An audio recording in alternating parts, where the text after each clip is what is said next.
2026年米蘭冬季奧運正式閉幕，恭喜晒香港代表團呢個13人史上最大規模嘅冬奧代表團，可以健健康康咁完成晒整個賽事。嗱，點解我話健健康康呢？因為到咗滑雪嘅旺季，其實骨科醫生咧都一齊會迎接佢嘅旺季嘅。滑雪最常見到其中一個嚴重嘅問題咧，就係十字韌帶撕裂，佔咗膝頭傷嘅15至21%，特別容易喺轉彎啊、轉邊啊，或者係前仆旋轉啊嗰啲情況發生嘅。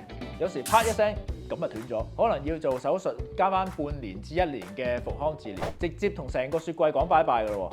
你做晒熱身，識得點樣跌，又戴啱晒啲裝備，你以為冇事咩？但係點解有啲人有事，有啲人又冇事呢？可能會有2大嘅健康原因。第一個就係不斷累積嘅微創傷，即係重複性嘅動作產生嘅勞損，令到嗰條韌帶厚咗、硬咗同埋彈性少咗。第二個原因就係動力鏈嘅失衡。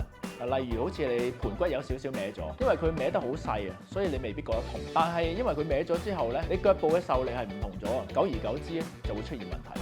簡單嚟講，你而家唔痛唔代表你冇事，不妨去揾專業人士 check check， 咁你就玩得開心啦。